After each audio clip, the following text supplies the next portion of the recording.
Golden guns. Most people think the American Revolution was won with muskets, cannons, and sheer pluck. And sure, bravery mattered. But if you want the full story, it's a little messier, a little louder, and a lot more fun. Some of the Revolution's unsung heroes weren't in uniform. They were pirates, privateers, and audacious smugglers, ferrying gold, weapons, and rum to keep the fight alive. They were the shadow economy that funded freedom. Without them, the Continental Army might have starved, melted into debt, or simply packed up and gone home. Grab a mug of grog or coffee if that's more your style, because this is the story of the people who kept a revolution running while no one was looking. By the mid-1770s, the Continental Congress was in a pickle. No national bank, barely any taxes coming in, and the Continental dollar was worth so little it might as well have been decorative. Soldiers went unpaid for months. Gunpowder was scarce. Food was limited. Imagine trying to lead a rebellion with an army that's hungry, underarmed, and mutinous. That was Congress's reality, and when the legal, boring options failed, they turned to the adventurous, the cunning, and the occasionally questionable smugglers and pirates.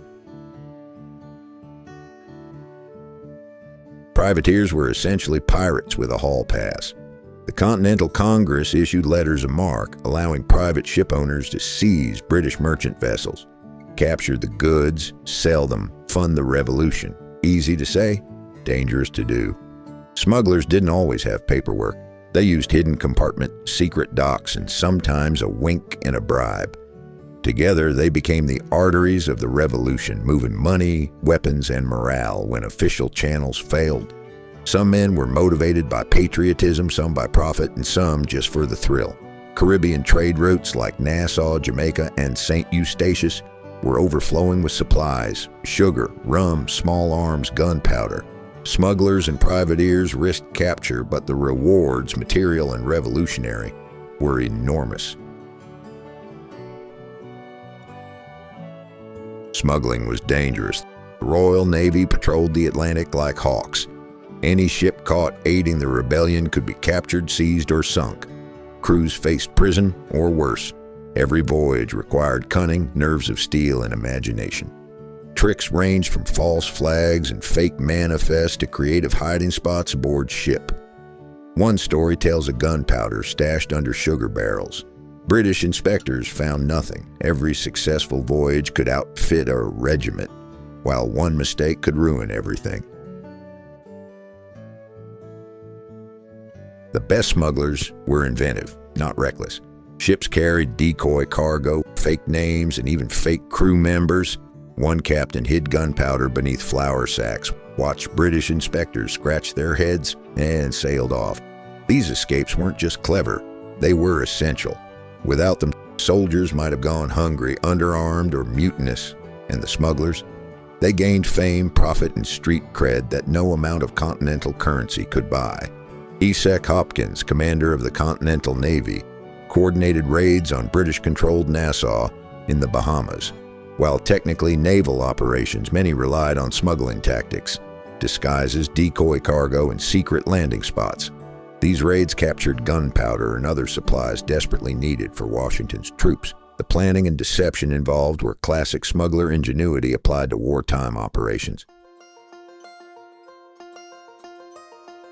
Sometimes there was no sneaking past. Privateers engaged in outright battles with British merchant ships. Capture a vessel loaded with gold, silver, or vital supplies, and a tiny crew could make a massive difference. The privateer ship Hector captured a British brig carrying silver meant for loyalist troops. That silver ended up with Washington's army, finally paying soldiers who had gone months without wages. A single successful raid could tip the scales of an entire campaign. Supplies weren't the only things moving along these secret routes. Smugglers also carried intelligence, troop movements, loyalist activity, British patrols. In some cases, these informal spies were more reliable than Congress itself. A tip could allow commanders to strike at the right time or avoid disaster. In a war powered by improvisation, this intelligence was priceless. Robert Morris, the financier of the Revolution, coordinated smuggling operations through agents along the Atlantic coast and in the Caribbean. Beyond transporting goods, these agents reported on British troop movements, loyalist activity, and ship patrol schedules. This intelligence helped Washington plan movements and avoid costly engagements. Pirates have a reputation for being reckless, greedy, and occasionally charming, and yes, some were. But many were surprisingly disciplined, strategic, and sometimes genuinely patriotic. Take John Paul Jones, for instance. Before he became a celebrated naval hero, he captured British merchant ships and funneled their cargo to support the American cause. In other words, he was a pirate who doubled as a patriot. Captain Lambert Wicks on the privateer Reprisal is another example. His daring raids along the eastern seaboard didn't just make him a legend. They supplied the Continental Army with guns, ammunition, and crucial goods. These men proved that the line between hero and rogue was blurrier than most history books suggest. Sometimes helping a revolution looked a lot like breaking the law with style.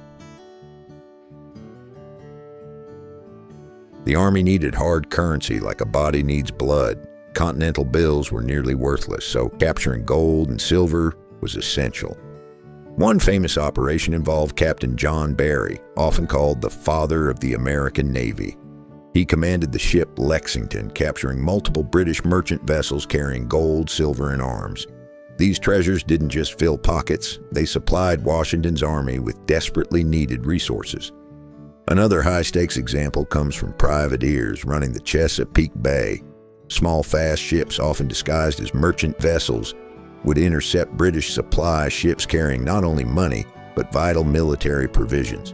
Each successful haul brought food, gunpowder, or cash to the Army, keeping regiments marching and morale intact.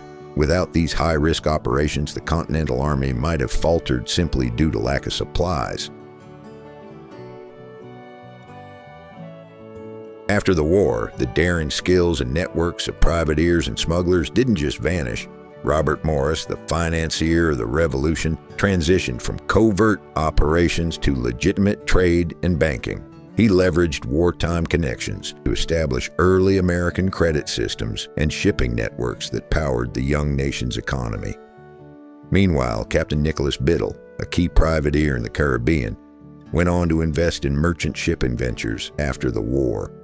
The strategies he had used to evade the British now allowed him to thrive in peacetime commerce. These men show that audacity, intelligence, and a bit of rule-bending could not only win a war, but also help build a nation's economic backbone.